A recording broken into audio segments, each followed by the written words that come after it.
আরে বাবুরে বাবুরে, মাহমুদুল্লাহ বুড়া হয়ে গেছে গে। মাহমুদুল্লাহ দিয়ে আর খেলা চলবো না। মাহমুদুল্লাহ এনকে র্যাঙ্কে নাই। এ কত ধরনের কথা বলতো আগে, মাহমুদুল্লাহ নেই না খেলায়, কিন্তু এই মাহমুদুল্লাহ বুড়া বুড়া মাহমুদুল্লাহ আজকে ম্যাচটারে জিতাইলো। দেখছেন 6 মারছে, হাই হাই কি সুন্দর।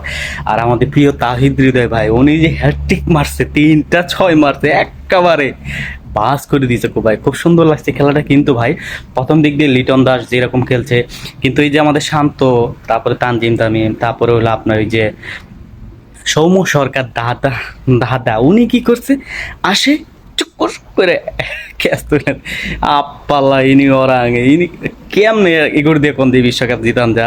কিন্তু এই যে কিছু কিছু ধৈর্য ধরা কিছু কিছু প্লেয়ার আছে যারা কিনা টিকে থাকে, বিধায় আমাদের বাংলাদেশ টিমটা এখনো ঠিক আছে। যেমন আমাদের মাহমুদুল্লাহ দাঁড়িয়ে পাইকে গেছে গে, কিন্তু বুড়া কন্যা আপনারা অনেকে যে মাহমুদুল্লাহ রে, উনি কিন্তু খুব সুন্দর আজকে একটা ফিনিশিং দিল। বিসিবি তো তারে নিতেই চায় না, যে মাহমুদুল্লাহ খেলা পারে না, বয়স হয়ে গেছে গা 40 বছর 35 বছর, এমন ওনার দেখ কিছুই হবো না। আসলে উনি যে একটা প্লেয়ার সেটা আপনাকে 100% বুঝতে হবে। একটা কথা আছে না, যে পুরান চাইলে ভাতে পারে, এই কথাটা কিন্তু বিশ্বাস করতে হবে আপনাদের। আমি তো ভাবছিলাম যে রিশাদ খান উনি হয়তো বা এসে সুন্দর একটা ফিনিশিং দেবে, এই যে রিশাদ খান আজকে পারলো না, 3 বল খেলে আউট।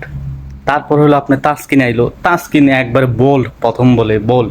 তারপরে যে তানজিম সাকিব, উনি আইসা সুন্দর কইরা ম্যাচটা, এবং মাহমুদুল্লাহ দুইজনে মিলে ম্যাচটারে ফিনিশিং দিছে। সাকিব আল হাসান, সাকিব তো একটা সিনিয়র পার্সন, একটা প্লেয়ার ক্রিকেট খেলা, ও সুন্দরভাবে তো খেলতে পারতো। ওর কোনো ধৈর্য নাই যে আমার অল্প কয়েকটা, আমার যে বল আছে সেই বলের চাইতে কিন্তু রান ওর দেখ। তো ও সুন্দরভাবে কিন্তু ফিনিশিংটা দিতে পারতো যদি খেলতো। ও কি করলো, ও ওরা ধরা মাইরে গেল সবার মতনই।